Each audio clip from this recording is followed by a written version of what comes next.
Hey guys, so welcome. September 16th, and I am in the one place I do not want to be right now.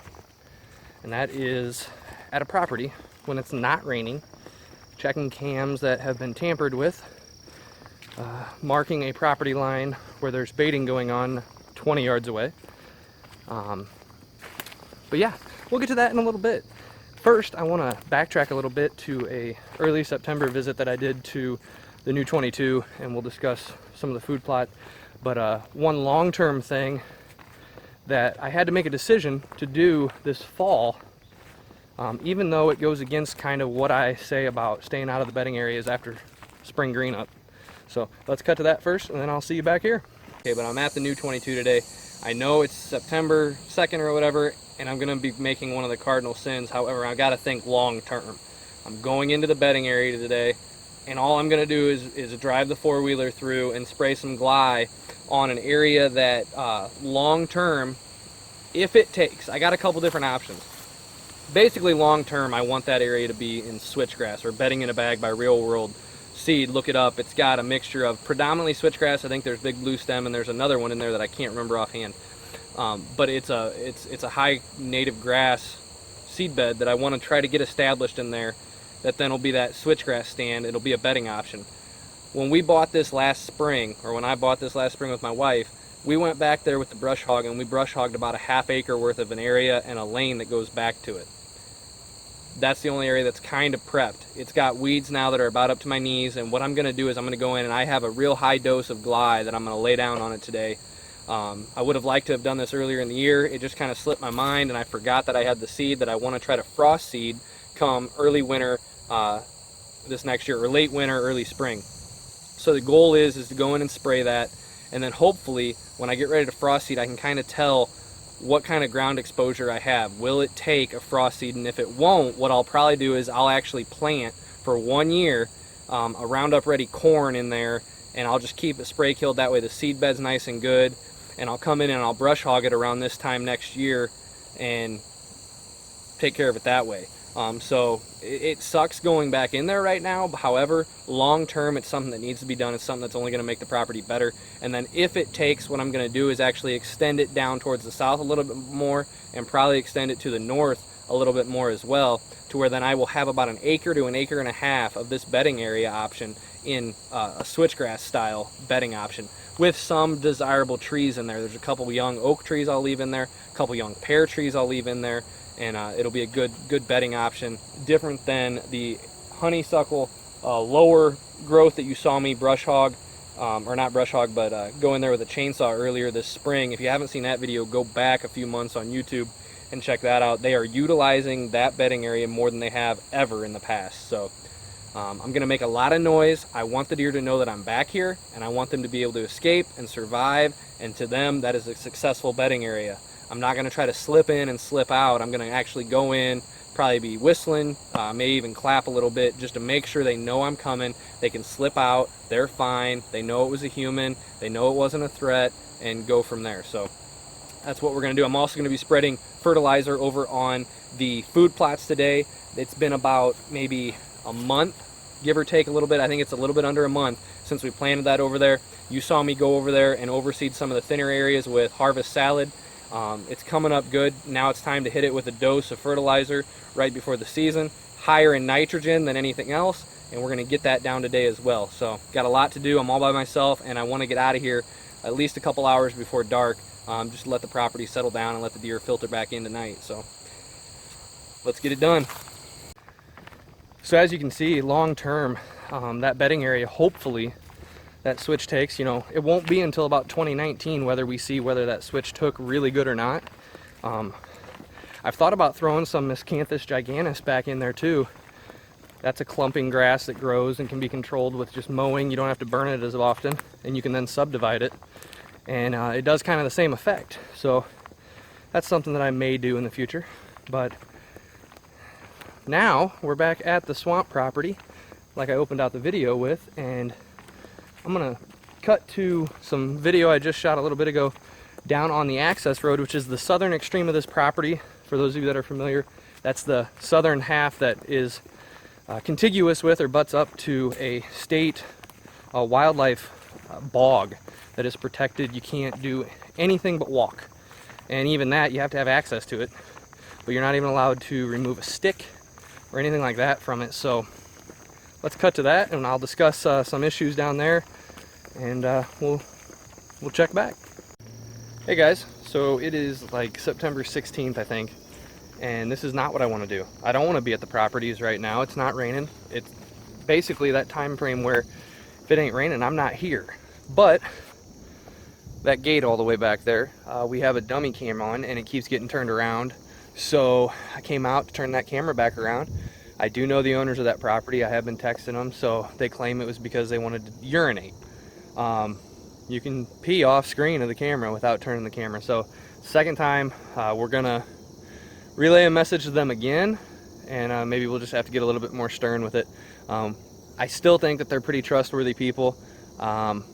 They do have a elevated blind, I guess you could say, plywood thing they built up in the trees right there that they could easily shoot onto this property. It's only 50 yards, 60 yards to the corner of the soybeans. So bow season, we won't have to worry about it, but gun season, we're gonna have to let the landowner know. He's gonna have to keep an eye on that because we're not out here. He doesn't let us gun hunt, so it is what it is. So I'm out here moving some cams, and we've got another issue, which I'm gonna bring right after this one. So next time you see me, I'm gonna be in the woods about 300 yards north into the big woods here at the property. While I'm here, I do have a new cam, or I moved a couple cams, so found another crossing down here. There's a spot along this access road. You know, you've seen me hunt all the way on the east end of things. We planted a little bit of food plot down there. It doesn't get exceptional light, but the area is doing decent. It's doing a lot better than I actually thought it would in some areas. And there's a spot down here where the swamp, if you will, gets real low growing, no big trees or anything like that. So the sun from the south really shines on this path, and I really think with this sun exposure, we could get a food plot planted back here. It would actually do pretty decent. Now granted, the soil's been a dry for a long time, so it might take a while to get organic matter going and get the soil really producing, but man, I can't imagine how good of a spot this would be come late season with brassicas along here. But what I'm gonna do is there's a couple tree stand options about maybe 30 yards to the east of where I'm at. That's the western end, all the way down at that gate. I'm probably 70 yards, maybe, most. So we'd be about 150 yards off the property with the food plot. I'm gonna hang I'm gonna hang this camera up here to try to see the deer activity on this end of things, while also keeping an eye on this road. So, because obviously that's becoming an issue. They're messing with our camera, they may be walking the property as well. So just keeping an eye, and then we'll move on up into the woods, like I said. Ran into the food plot quick to hang one of the cheap cameras I'm testing out, and the food plot is looking very good. It's mainly plot topper, primarily with some harvest salad, and then we also had to pick up some just cereal grains at the local co-op. Threw some clover down here, and you can tell the clover and chicory is doing really good right here. Hopefully we can get a little corner clover plot right there. Just dropped something. Hey guys, so I'm back at the truck, and I wanted to stress one thing, and I understand I'm doing all this with my camera today on my phone because I don't have much time. I got to get to our church's Oktoberfest. I know it's not October, but it's the church calendar. So anyways, just got back to the truck. I'm getting ready to leave the swamp property, and the video that you're about to watch is an issue that we're having, or could have. I guess it's not having. On the west side of the big woods, the landowner noticed that the neighbor put up a ladder stand perfectly on his property. It's only about probably 12 yards off the property line, maybe a little bit further, which is fine. He's perfectly legally in his right as long as he doesn't shoot onto this property or trespass without permission to recover an animal. He's 100% fine. There's nothing illegal that he's doing, and that's what I want to stress. This gentleman, we know who it is. I'm going to reach out to him. I'm going to contact him. We're going to give him the benefit of the doubt that he does understand the IC codes in Indiana. You're not allowed to bait, period. You can put stuff out, but then 10 days prior to hunting, you have to remove it and the affected soil. So that it becomes discretionary of the conservation officer whether you've put forth the effort to remove the residual affected soil pretty much it's understood that if you remove it, if you're running a mineral site, it's my opinion you need to dig some of it up, bucket it up, and carry it off, and be able to prove the fact that you put forth the effort to close it off. We even fence them off and cover them with plywood. So when we used to do it, now we barely run mineral sites at all. So, but anyways, getting back on track, I wanted to stress before you watch this next segment, this gentleman has done nothing wrong, nothing illegal yet. If he is planning on bow hunting, opener or opening weekend, he has 5 to 10 days to get it removed. The opener's in the middle of the week. That's why I give you that stretch of time. 10 days prior to October 1st, there needs to be 0 bait there. There's a ton of corn down, and there's a protein block, it looks like. So, just want this gentleman to know, and just so you are aware, we are handling this as we should, and I break that down in the video coming up. So if you have any questions about this issue, any concerns, or if you're curious as to what the law is in your area, reach out to your DNR, reach out to your Department of Natural Resources, reach out to the local conservation officer. They are your friend. They are here to help you understand the game laws and make sure you're doing nothing wrong, because there is nothing worse than losing your rights, and negligence or claiming naivety does not fly. That is not an excuse to break the law. So let's cut to this video, and I'm actually just going to wrap it up at the end of this video. So thank you for watching. God bless. Good luck out there. Some of you guys are already hunting, and if you haven't checked out already, be sure to log on to Facebook, check out Small Acre Hunting's Facebook page. I posted the 2017 season prayer.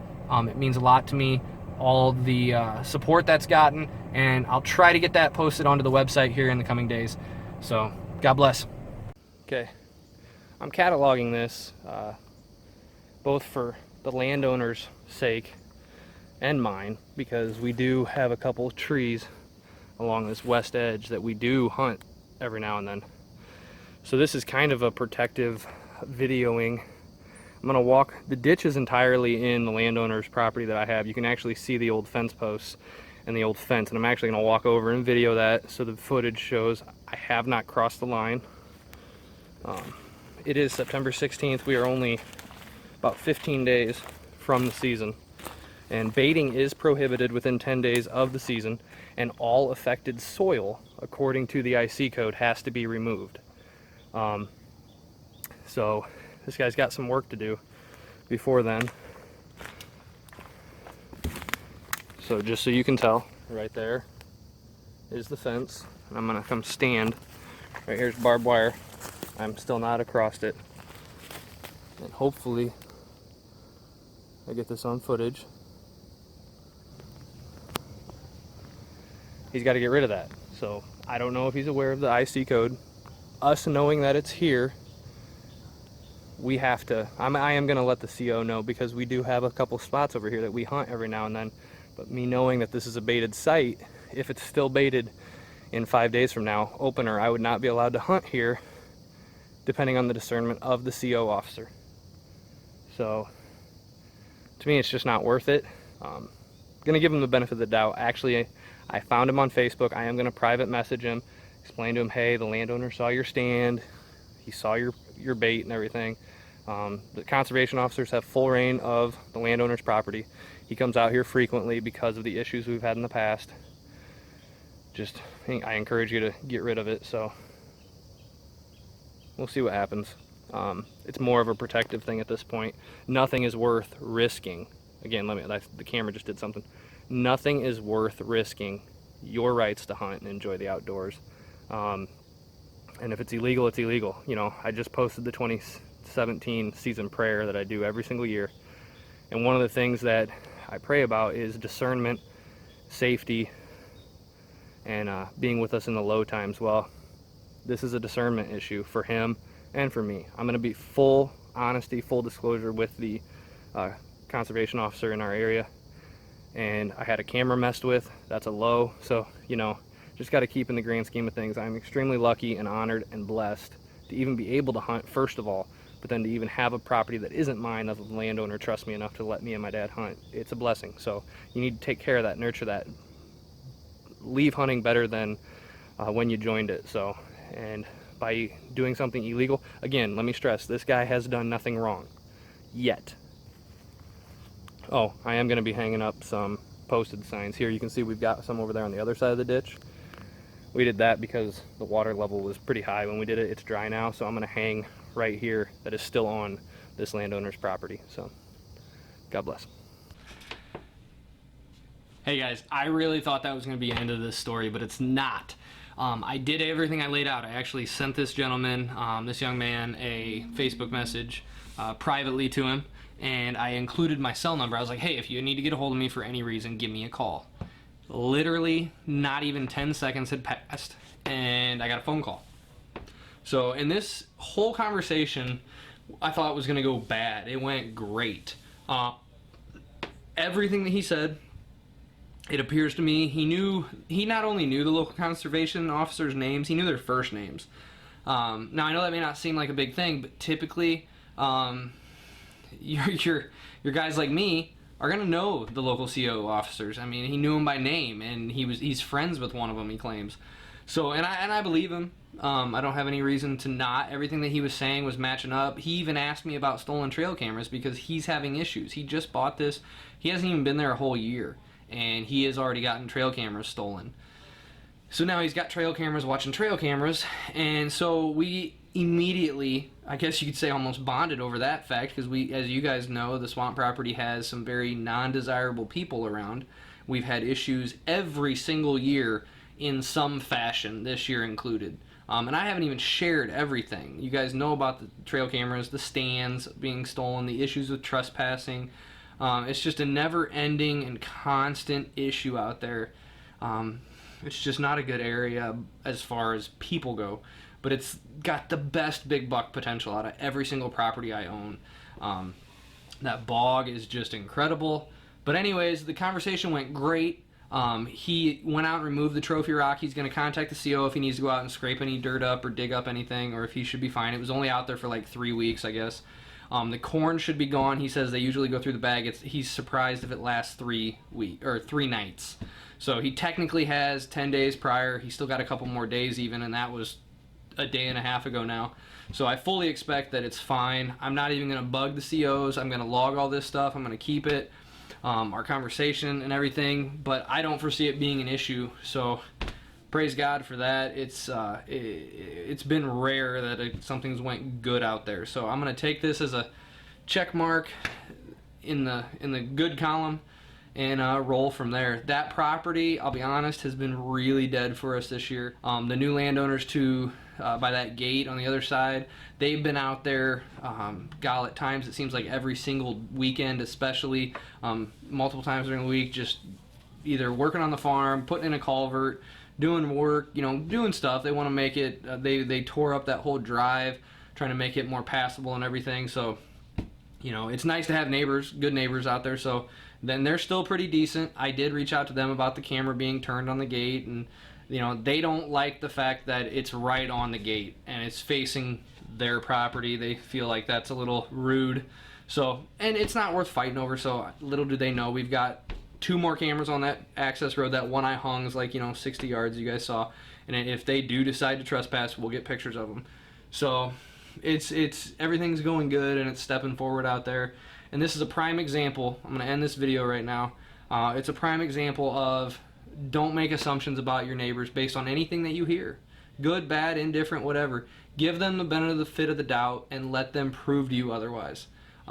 That's what you would want people to do for you. I know there are people out there that don't like me for whatever reason. I have no clue. It's shown up in the past year. I won't get into that.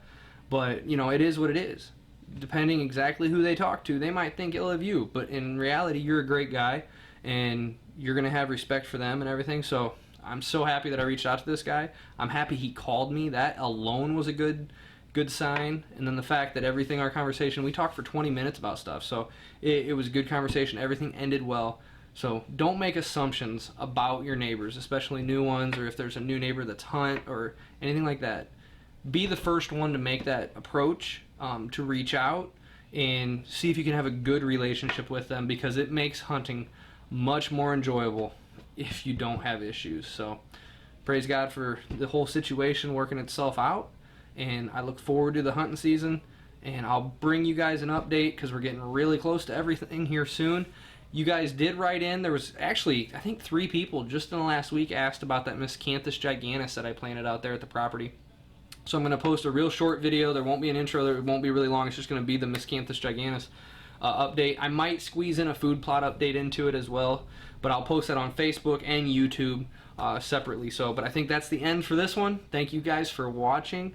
Again, if anything that you see or anything that you like, or if you have more questions, email me. If you like what you see and you can share it, it's awesome. Thank you so much for that. Like the video, comment, ask me questions. If you got something that you want to see me delve into deeper, just holler at me. So be sure to check out the podcasts as well.